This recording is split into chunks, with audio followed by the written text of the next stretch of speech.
All right, 3, 2, 1. Hi, this is William Ramsey. Welcome to William Ramsey Investigates. On tonight's show, I have a very special guest, a returning guest. Her name is Roberta Glass. She runs the True Crime Report on YouTube. And last time we talked, we chatted about some of the events. It was March 30th was our last interview. We talked about Bob Ruff's investigation, or fantastical investigation into the West Memphis 3. And in the interim, we're going to talk tonight about NXIUM, this cult that's popped up. It was headed by Keith Raniere. But I had talked with one of the kind of main known observers of NXIUM from the outside. His name was Frank Parlato. You guys can listen to that on my YouTube channel or my Spreaker channel. That was from April 28th, 2018. But Roberta, are you there?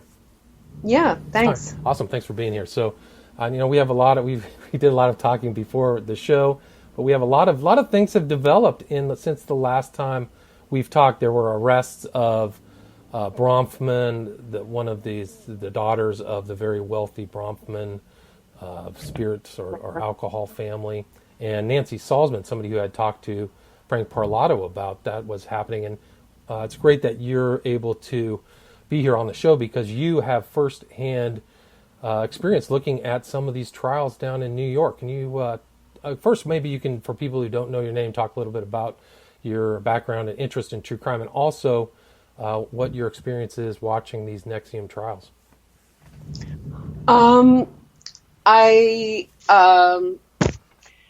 live in New York. I'm a true crime fan. I started recording just like little audio pieces on YouTube and Spreaker about different crime cases with a heavy interest in the West Memphis 3, and also in the way that a murder case is spun when PR gets involved. And so I started covering NXIUM, and I went to Keith Raniere's bail hearing, which was incredible because of how unusual the bail package was. And how was that unusual? Well, first of all, Keith Raniere, the cult is 20 years old, and Claire Bronfman is said to have put $100 million into it. So, but Keith Raniere himself says he has no income, and the only thing he owns is half of a property in Albany, New York, which is the headquarters for the cult.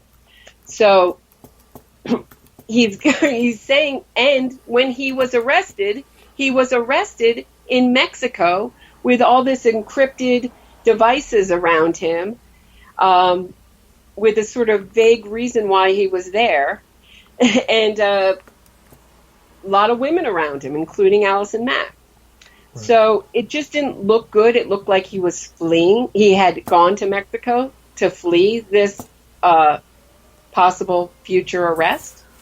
So that was one thing. He was an obvious flight risk from that. And secondly, he didn't want to he offered $100 million, I believe that $10 million bail. I'm sorry, $10 million bail.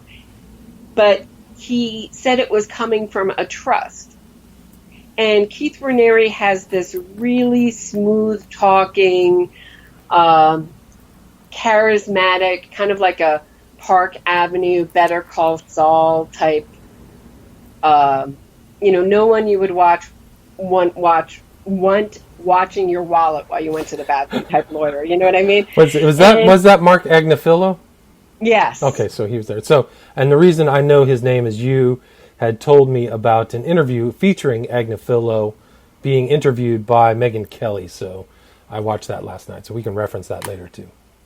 Right. So, but the very interesting part of this bail package was Keith Raniere was going to be protected by armed guards. And that was the sticking point for the judge. The judge was saying, well, are these armed guards to keep critics out or to keep Keith Raniere from fleeing? And if Keith Raniere did flee, and, we know that he has the support to maybe do that, right, from powerful people like Claire Bronfman, who wasn't indicted yet. Right, at that time. He also, the reason he fled to Mexico is also he had a network in Mexico as well that led up to Carlos Salinas' son, if I remember correctly, one of the former presidents. Right, and a really interesting article came out about that today, saying that he wanted to make him president of Mexico so that Keith Raniere could rule Mexico secretly. Right, so the son of Carlos Salinas would be Mexico. That was in the Daily Beast, correct? Yes, Gotcha. yeah. But what's interesting about the armed guards, so I kept just meditating on this armed guards, and I was listening back to that clip. It's a really famous clip of Raniere talking to 3 women and schooling them about their kind of defects of knowledge, not knowing how things work the way he did. You know that clip? Yes. And at the end of it, he says, I've been shot at for my beliefs. And then he says, I've had to contemplate whether to get guards, armed or not. Right.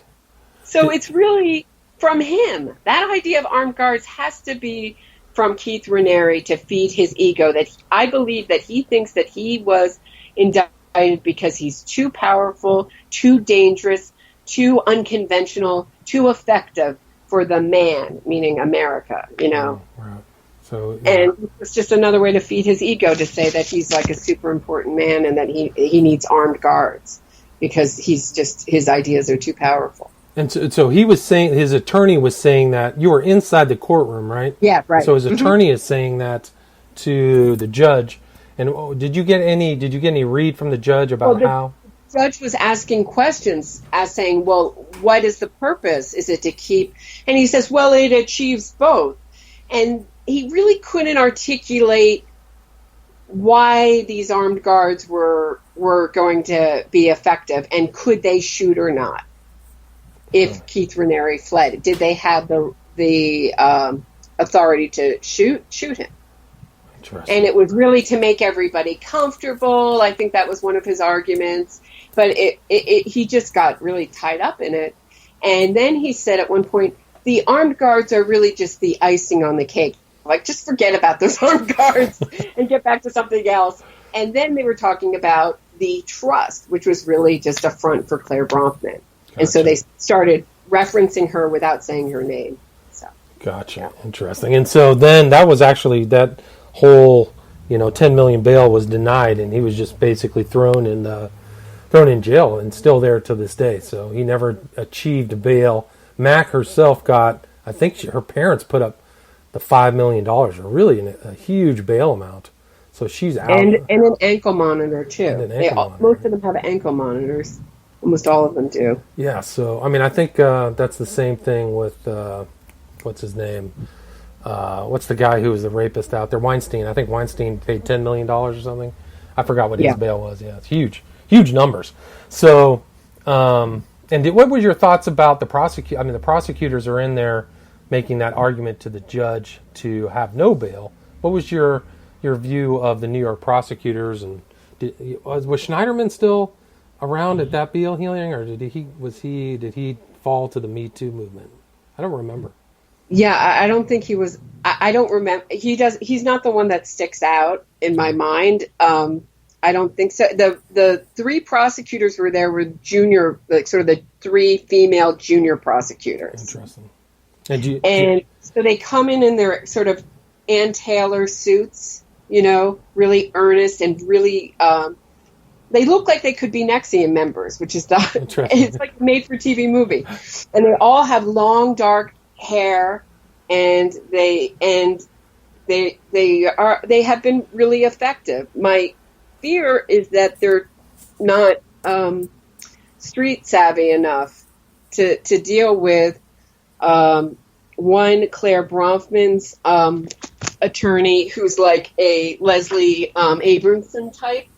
Gotcha. Really aggressive, really smart, and there's some issues, I guess, about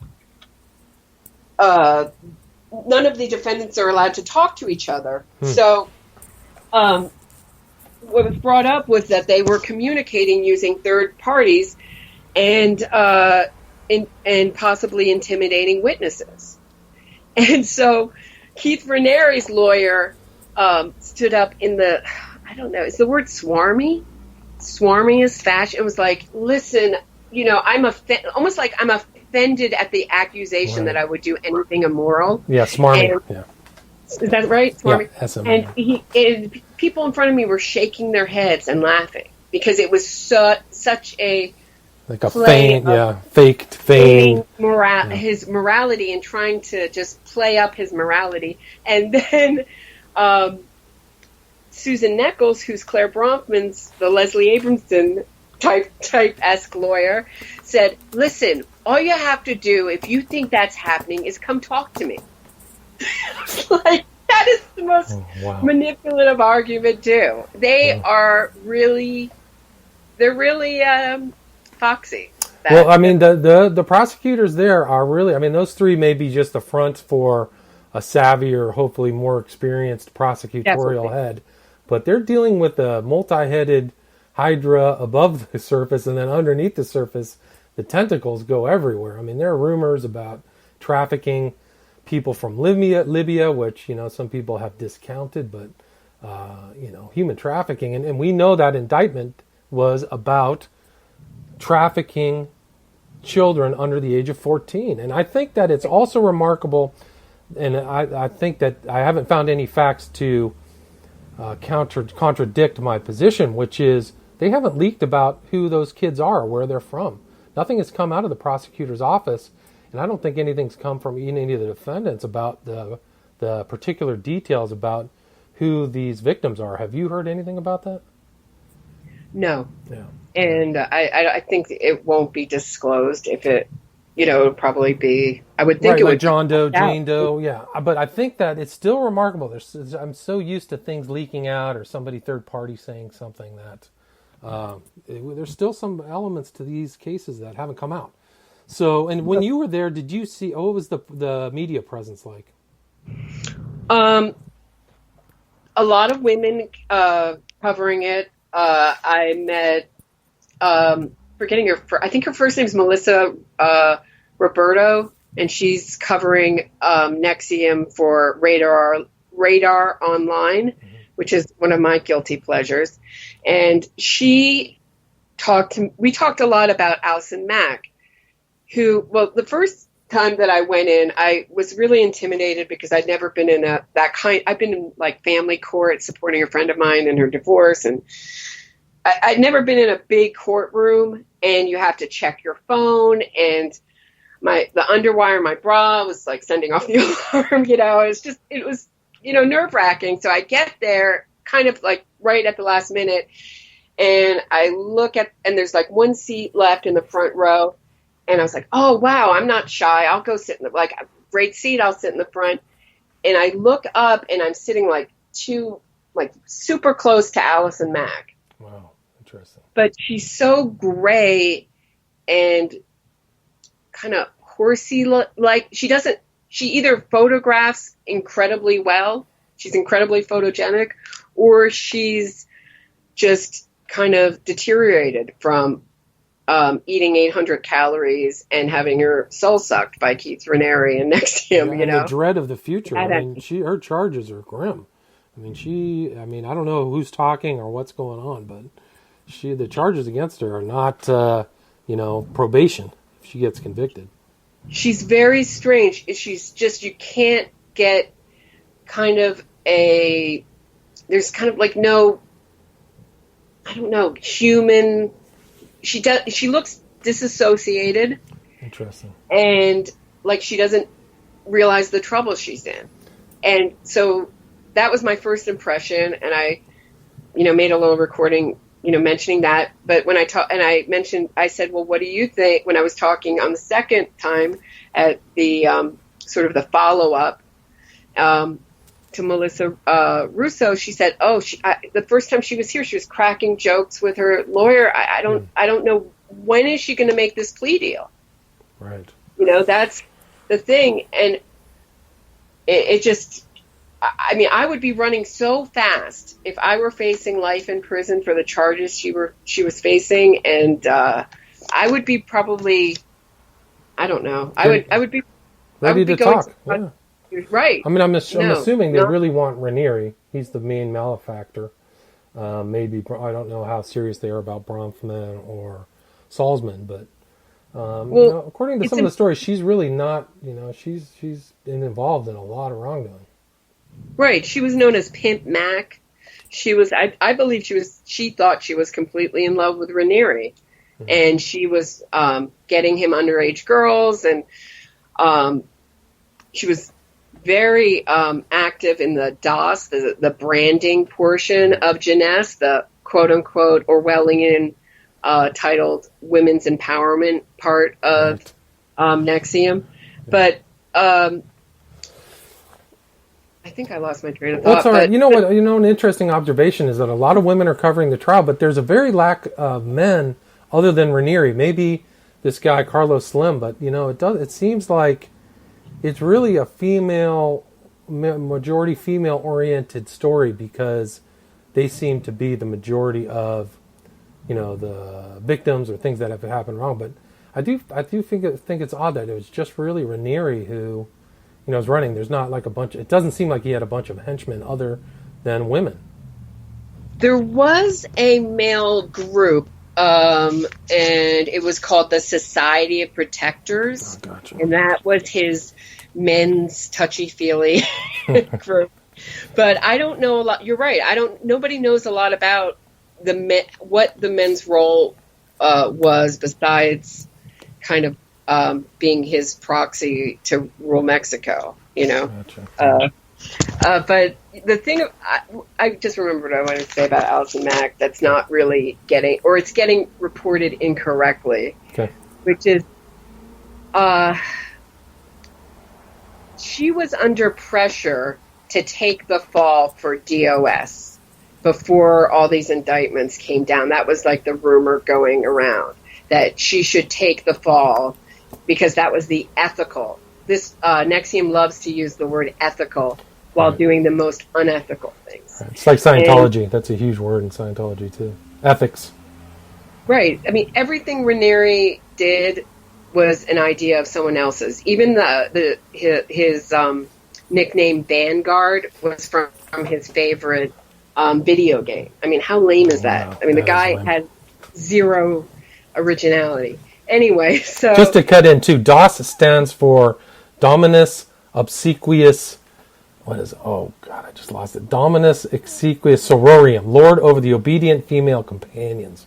That's the acronym. So sorry, just wanted to explain that. You still there? Yeah. Just what you think of. Just what you think of when you think of women's empowerment. Right. And we can go forward about Agnifilo talking with Megyn Kelly, saying that's something women wanted to do, and he's going to prove it in trial, actually, that DOS was fully 100% a consensual, female relationship, getting branded with a laser that hurt for 30 minutes or something like that. Yeah. So. Right. So that connects a little bit with what I'm saying about Allison Mack. Is she said the branding was her idea because it's just like a tattoo. If a tattoo burned off your flesh and people had to hold you down while you got a tattoo, and you were told to think of your master while you got a tattoo, that maybe would be more like it. But it's, that's what she told the New York Times, that was her inspiration for the branding part. But they, so the press just went around saying, "Oh, Allison Mack, this was her idea. The branding was her idea." But that's the story. And the lawyer, the Megyn Kelly interview, Raniere's lawyer said that he has 5 witnesses to say that DOS was all done from their ideas. Right. Raniere. Agnifilo. Mark Agnifilo was his name. Agnifilo, sorry. That's right. So that was a very recent interview, that Megyn Kelly interview, right? Yes. It was within the last 2 or 3 days. So she started off she was talking to Catherine Oxenberg, whose daughter, India Oxenberg, is involved. And Catherine Oxenberg's book about NXIUM just dropped within 2 days ago, which is titled Captive, A Mother's Crusade to save her daughter from a terrifying cult.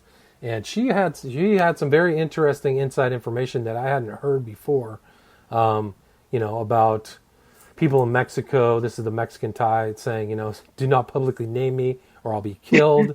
And she flat out says he wasn't joking. Not only was he referencing the cult's potential power in Mexico because it was populated with so many of the country's rich, famous, and most elite citizens, but he was also acknowledging the danger that one of those citizens was Emiliano Salinas. His father, Carlos, the most feared man in the country, would do anything for his son.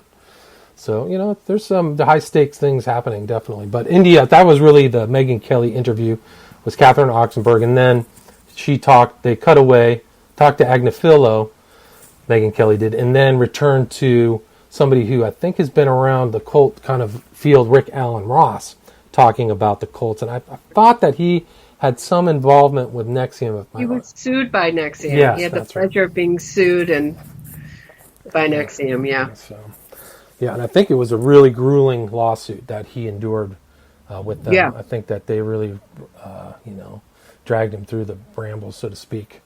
And I don't think he actually came out ahead. I think he was very expensive. And so, it's kind of a terrible story that she didn't bring up. Megyn Kelly didn't bring that aspect up in the interview, which I think was a mistake. But mention one thing about Catherine Oxenberg, who's at every hearing and who I really admire. She's a really are you seeing her there at the hearings? Every hearing. Oh, okay. So how many hearings total have you gone to? 2. Okay, Two, but I know that she's at every one. Okay. The ones that I missed, she's there. Okay. She's really on it.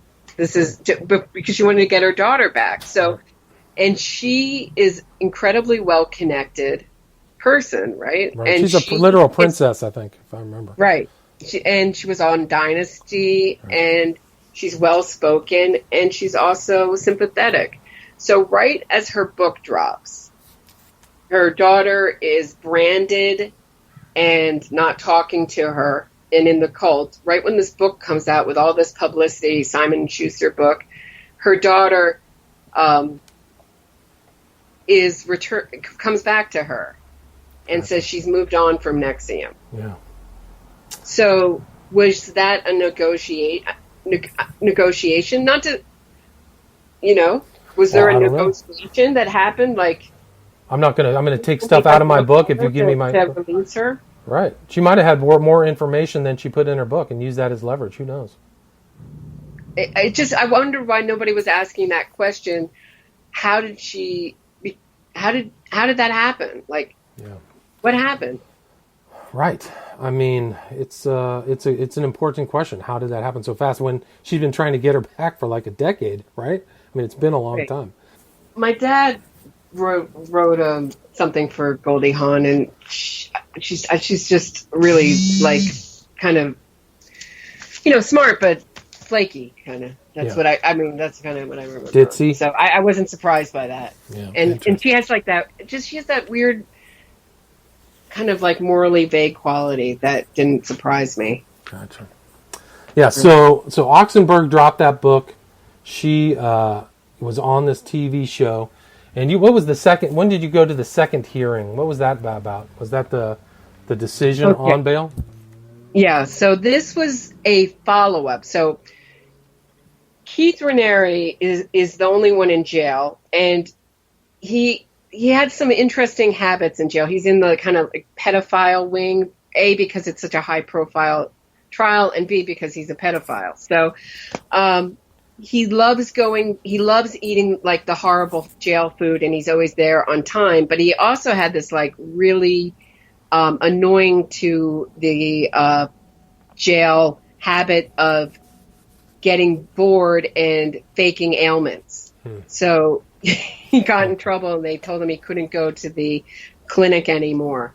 So when I saw him the first time, he looks like a cross between Charles Manson and like a self-helpy, effeminate, like John Gray or something with a, you know what I mean?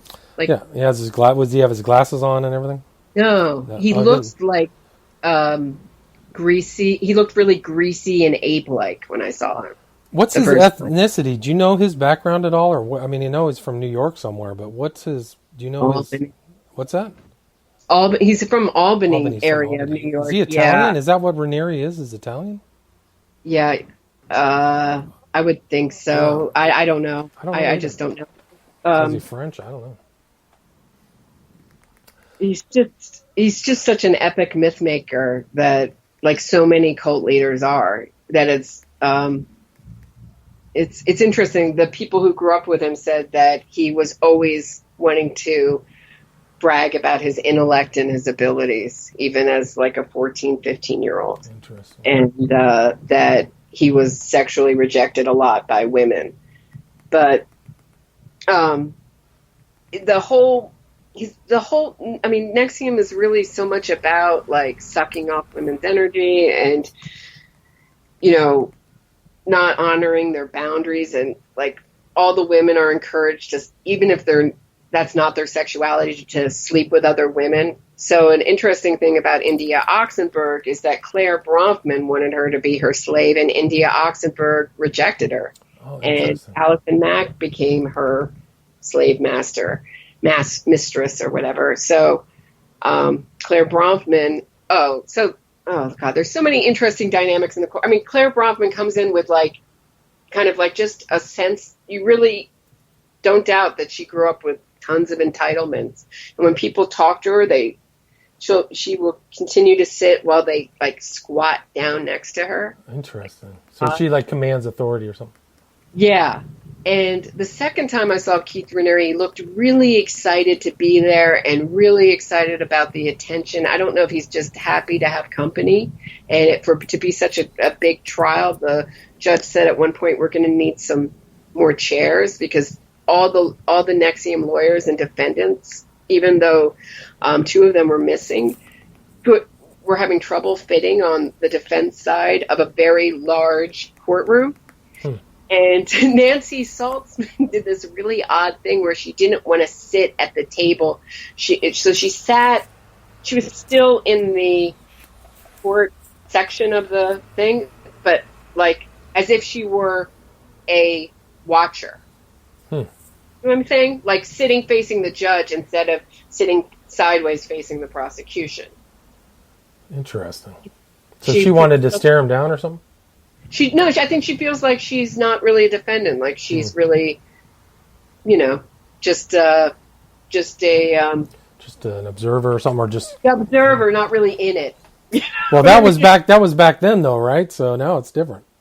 No, that was when she was indicted. Oh, wow! So even then, so the this rest was of the defendants were at the defense table, and she was sitting in this. I don't know if she couldn't fit. She didn't have enough chairs, but she sat there pretty early on, and I went right away to the bathroom, and she was sitting outside with her lawyer, and she has all of them have such a hard look to their face.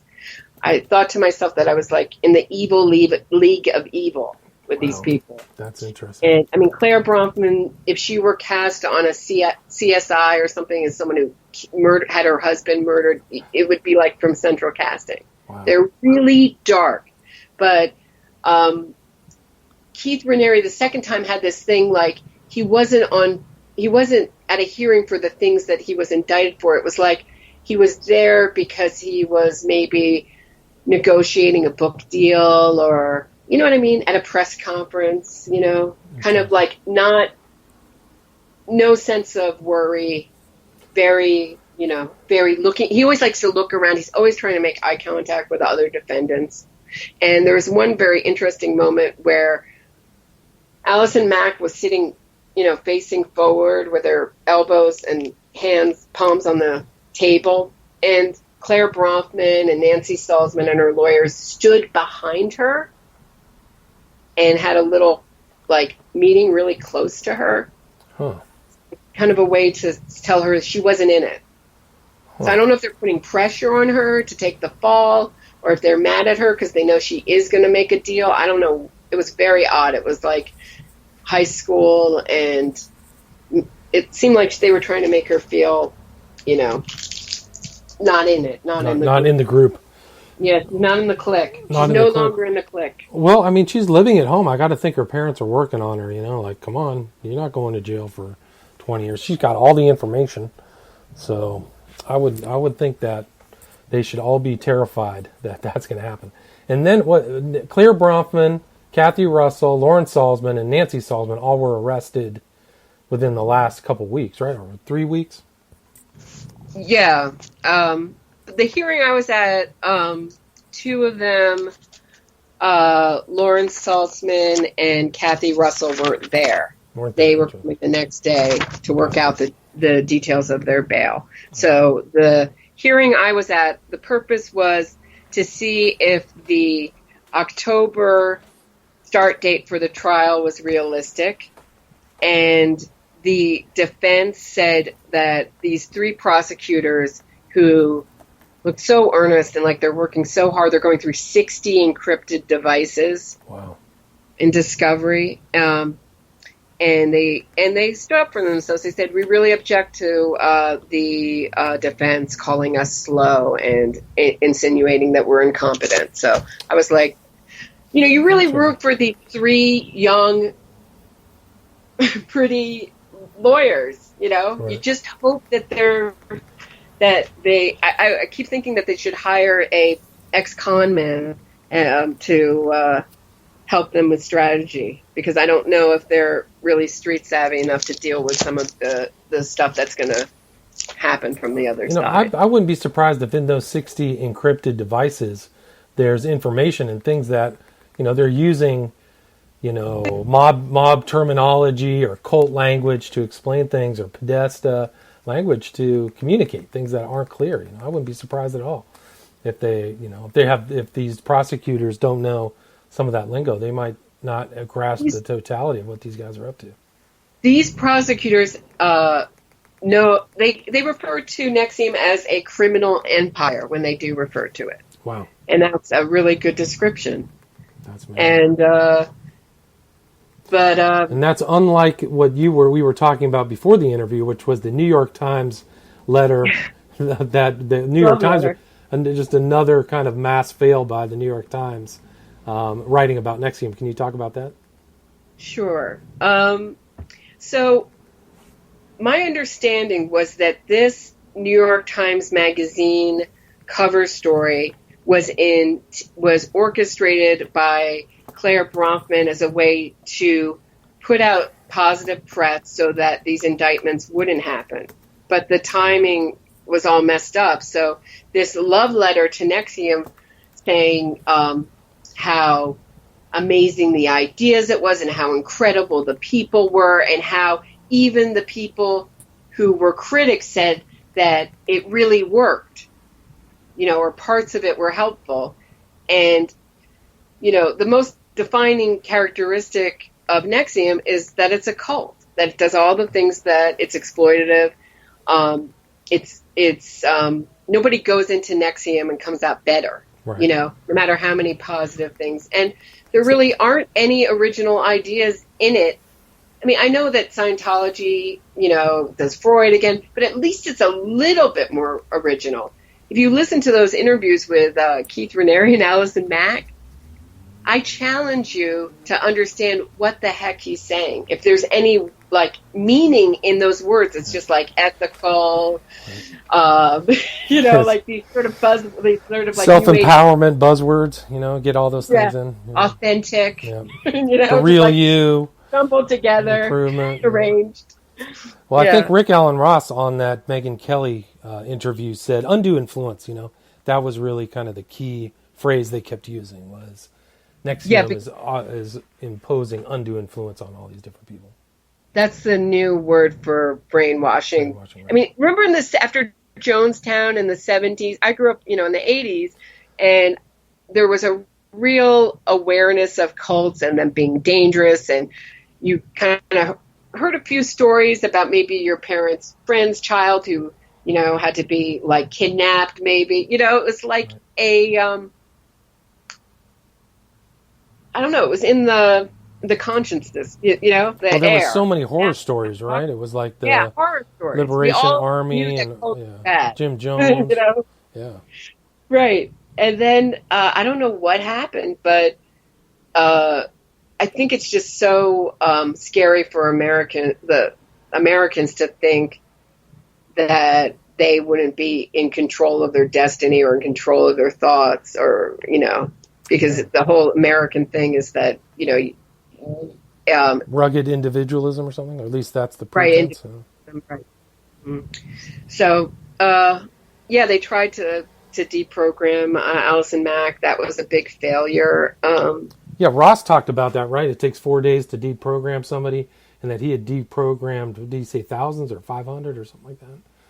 Yeah. Yeah, so he said there are thousands of operating cults. So yeah, it seems like our understanding of it is not as good as it was, and our interest, or it's almost like you're a conspiracy theorist if you have an interest in it. I don't know. It's odd. Well, I think sorry, go ahead.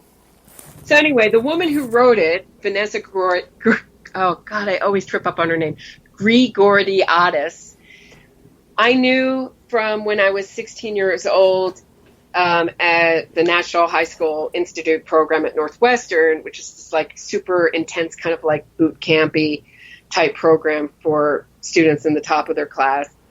I never forgot her. And from that she was like just stuck out so intensely for her kind of I don't know. She had a very like I don't know. She was teased a lot for not being kind of like she just seemed to diminish herself and make herself seem dumb. So I never forgot her. So she's the author of this love letter to NXIUM. I'm like, how did this happen? How did this girl who I knew when I was 16, how did she, and the whole point of the program that we were involved in was like, I don't know, Dead Poet Society meets like a, like a boot camp, and they wanted us to be like brave and questioning, and I was like, how can you not question, like how do you not know a cult when it's like staring you right in the face? She was like, they seemed really nice, they made me eggs. That's enough. Yeah. Okay. So do you know the title of that New York Times Magazine article? Oh, I don't. But the Frank Report wrote an article about Vanessa Grigoriadis and her love letter. They had the same reaction to it, like, what the heck? And so the question is was she paid by Claire Bronfman to write that? Right. It's titled Inside NXIUM, the quote, right, sex cult, unquote, that preached empowerment. Why did female members follow a guru named Keith Raniere, who now stands accused of sex trafficking? He made them feel like they were in control. Vanessa Grigoriadis. That's a tough one. Right, because what does it make you feel like being in control, like being starved and branded and told you to have sex with? Can't see anybody else but the boss. Can't. Vanguard is number one. Nobody else. Right, you can't give me all your money. The problem you have with NXIUM, it's a defect in you. The NXIUM and Raniere are perfect. Whatever problems you have are from you. Right. But don't question somebody with a 220 IQ. Isn't it amazing that he wouldn't just put himself at a level of like an Einstein, or it to be so extreme? Right, like so over the top. Like who has a 200? Like he should have just said like 180 or 165 or something believable. No, I'm actually so far on the other end of the bell curve. I'm not on the curve. I'm so far above like the greatest thinkers. Yeah, and you know who did that too was Eccles. I mean, not to the same degree, but he likes to talk about his 150, I think it is, IQ. Yeah, something like that. He always thinks he's smarter than everything else. I think he said that in one of his police interviews back in 1993. Like, I'm smarter than everybody else. No, that doesn't exist.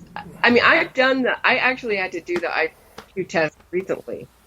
And anyone who has any faith in that your intelligence, I mean, some of the things are just so odd, like how fast you can put eggs in holes and stuff, Well, IQ tests, you can question their validity and all kinds of stuff. There's definitely some questionable aspects, and you can actually learn the questions in IQ tests so that they're not novel anymore. You're not seeing them fresh. So I know this question. I know the answer. So there's ways to kind of juice it, I would think. But that's a good transition into Eccles because Bob Ruff just finished his first half, 120? I know it's 60 hours of confusing obfuscation about the West Memphis 3 case, and he says he's coming back to it. That finish, I don't know if you listened to the last one of that series, but it was a whopper. He said he made some statements that I think that he won't be able to live down. But any thoughts on the Bob Ruff Truth and Justice campaign and where it's going? One, I want to give you your due, because when you said the last time we talked that Bob Ruff was giving himself enough rope to hang himself and that there was no way out of this podcast, I really didn't believe you. I thought that if you can magnify enough insignificant stuff and disregard enough really important stuff, that you could come up with some kind of suspect, something, end it some way. But you were right. I mean, you were right. He just had to give up. Yeah, he just gave up and walked away. Do you think he'll come back? Well, apparently, what is the deal with his legal trouble? Do you know any details about that? No, it's pretty vague. I don't know what that is. You know, I guess I don't know if I've just.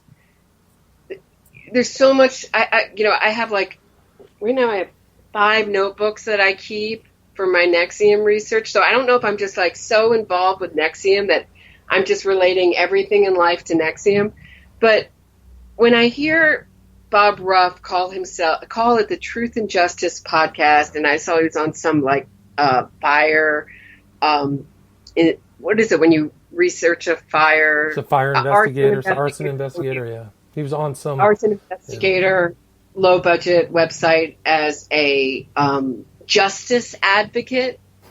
It seems so close to Ranieri, where you take on the language of a moral person and twist it to use to defend child killers. And when he did that presentation where he tried to take on the kind of persona of a critic, where he was talking about how important it is we talk about the victims, right. He really did it. It rang hollow because he didn't know, besides saying we should say their name, he didn't really he didn't remember it, right? There was no connection, right? Yeah, it's very strange that, he thinks that arson investigator is enough training to figure out criminal cases. And I think he had to do those follow-ups throughout his podcast to actually correct some of the misstatements he made. I could have swore he didn't know an Alford plea was a guilty plea. And he had to go back through that one and say, oh yeah, an Alford plea is a guilty plea, I could have sworn. Did you hear that part of it? Yeah. He had to correct a lot of things. Yeah. And his interviews with Baldwin and Eccles were absurd. He asked so few questions. He never brought in any contradictory things. He never brought in the prosecutor's questioning of Eccles, where he caught Eccles in a lie, where he got information that he thought was in the newspaper, and then he said, oh, it's just common sense that, somebody would want to kill somebody for fun or something, a thrill kill. You remember those little statements from the court record? He just omitted those. So I'm not surprised that his people who listen to the so-called, quote, Truth and Justice podcast think that these guys are innocent because he left so much out. And I mean, the omission, what did Orwell say? Omission is the greatest form of lie. Dude, right. Yeah, it's incredible. But my question is, how did Bob Ruff get his kind of paradigm, his worldview that every law enforcement officer is corrupt, right. Every investigation is inept, and and there's just hundreds of thousands of wrongfully convicted people right. that he's going to be punished for. Is that excellent point? Does it feed his ego? And how does he have such little compassion for victims? And how do you live your life in such a sheltered manner? Like, is it just that ambition is your defining trait, that you're willing to ignore things like typical human behavior or how the world usually runs, to believe crazy theories that are really kind of like lightning strikes, like so would happen, so like would be so hard, like certain, it's like almost like chains of events that just would be so rare. He made up that new alibi about Miss Kelly being at the trailer park, and they were insinuating that the officer who saw who didn't see Miss Kelly at the trailer park was perjuring himself. So there's part of this larger conspiracy that the cop is involved with this great conspiracy to frame these three guys. It's hard to believe.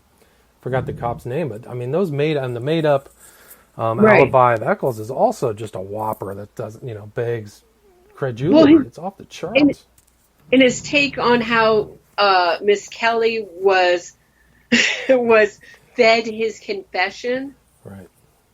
Oh, yeah. I mean, that's ridiculous. It's so much. And then I think he said in that I mean, I don't want to leave all this stuff out, but I mean, there's no facts that Miss Kelly got right. I mean, I think he said a totalistic statement like that, where that's not really true.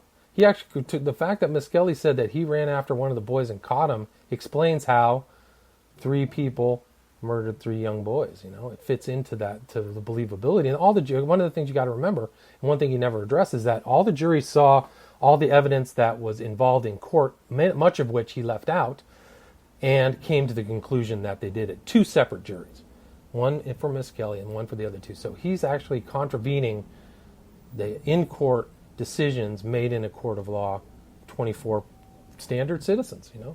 So he never really brings that up. How could the juries get it wrong? So it's just incredible. And I think he said in one of the podcasts that he had his faith on the justice system from 1 to 10. He would grade it as a 4, if I remember correctly. I would grade it as a -4. But I mean, I think he referenced something where he had to go to court or something, or sit in a jury pool. Do you remember that? I don't know. It was in one. Oh, that was great. I was like, oh. So that was kind of an insight into his attitude.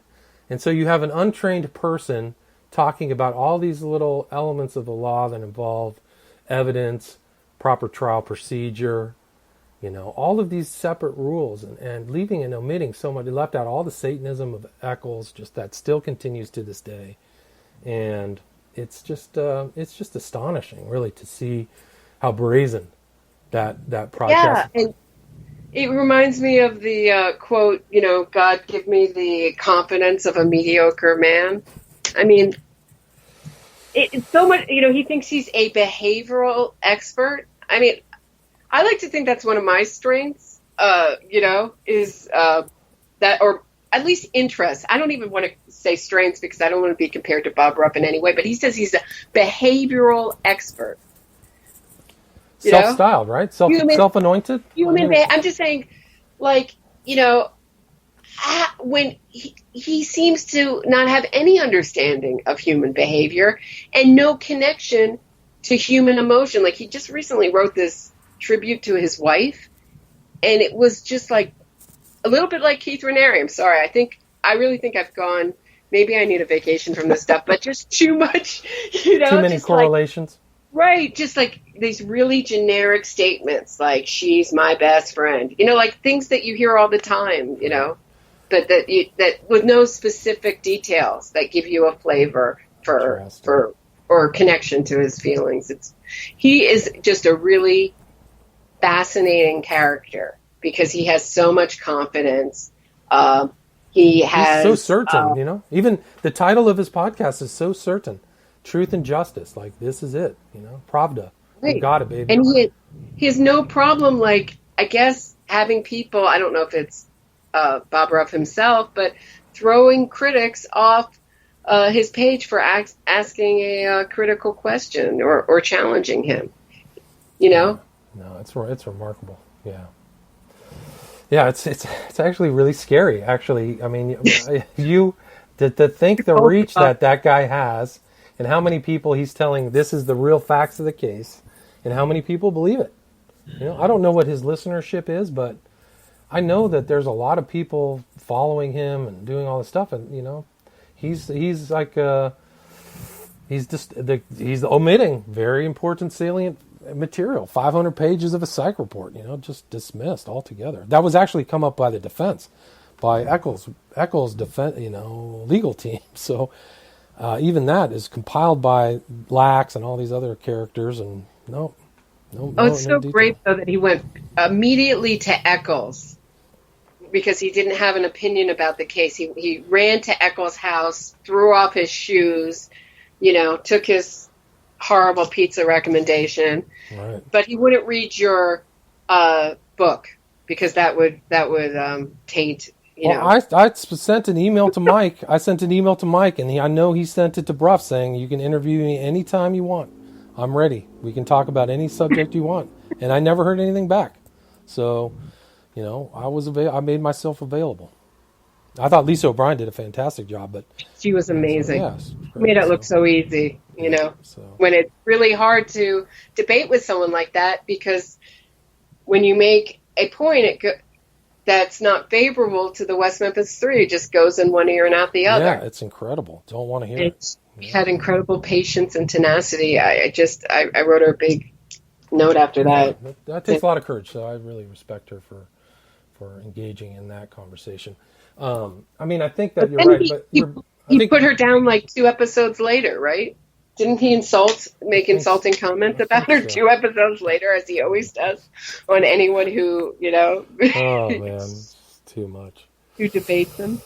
But yeah, I think actually my respect for the legal process, actually listening through Bob Ruff, was even augmented. Like I had more respect because I realized these are things for professionals. These are people who understand the facts. But yeah, I really think that the legal system inside, and you see the circus-like environments where they let in video things, I think it actually distracts from a very serious process that takes time, that goes through steps by professionals. I do believe that the defense has constitutional rights and is obligated to have excellent representation, and I think that the state has to follow by rules, Brady rules, things like that, to divulge all the information necessary so that a trier of fact, a judge who's been trained and been around, or a jury can make that determination. I really think that it's much better than these kind of off-the-cuff podcasts determining that they're going to actually more qualify. It seems like, at least in Bob Ruff's situation, that they seem to think they're more qualified than that process. And that's remarkable.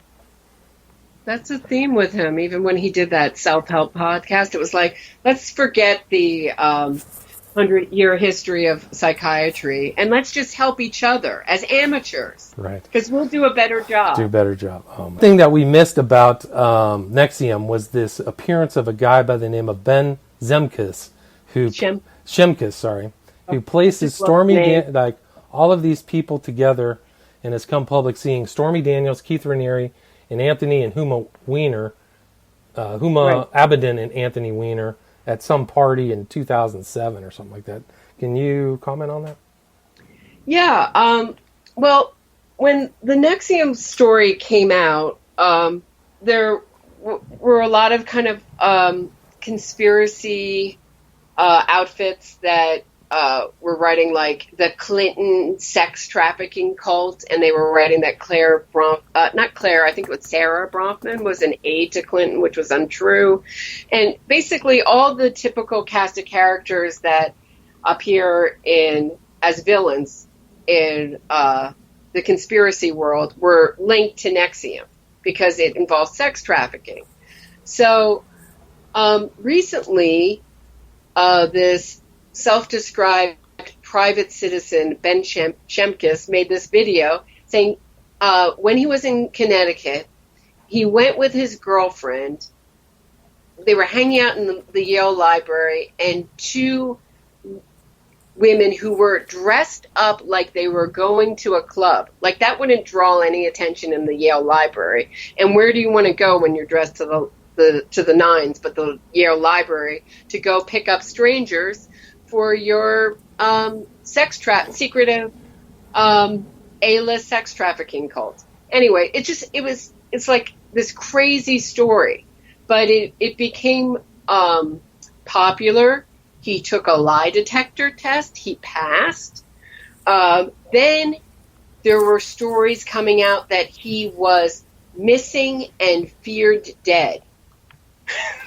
So he orchestrated, in my opinion, he went to his relative's basement and hung out for a while and fed stories about how he was missing and dead. I mean, just talk about self myth making. It was amazing. Yeah. I just found it amusing.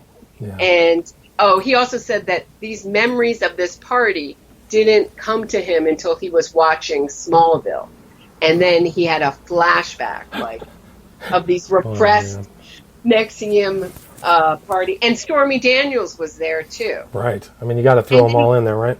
Fixates on Allison's Max shoes, and it's just a really crazy story. And I came out and I said, I don't believe it, and I also paired it with Vanessa Grigoriadis. I said, on the left, they're trying to frame it not in the context of a dangerous cult, and without that, you really lose all sense of it. And on the right, or on the, I don't even know if the right is the conspiracy. It seems to lean more right. I would say so. Yeah, you have these crazy imaginary stories. So it was even suggested at one point that Claire Bronfman herself was putting out this story that Stormy Daniels, because Ben Shankus didn't think of Stormy Daniels being connected. There was a picture of Stormy Daniels tattoo, and they're saying, it doesn't look like the brand. But NXIUM's about turning sort of wholesome women. It wouldn't be, Stormy Daniels would not be an interest to Keith Raniere. She has too much, personality or sense of self. Right, interesting. And she's highly sexualized. He was into, women he could dominate and control and really change the morality of, and even maybe the sexual, just, whatever their boundaries were, to violate their boundaries in a very rapey, gross way. Well, we have come to a full hour. Where can people find your podcast? I'm on Spreaker, and I'm also on YouTube, Roberta Glass, all one word. And it's True Crime Report, right? Or is it True Crime Podcast? Yeah. I'm trying to sort of phase out. It was originally the Wolf Sheep podcast, but nobody really remembered it. Everybody just remembered my name, so I'm trying to sort of phase that out and phase my name in. So there's a lot of material there, guys. Go check it out. Roberta Glass, True Crime Report or podcast on Spreaker and YouTube. Roberta, thank you very much for being on the show. Oh, it's my pleasure. Thank you.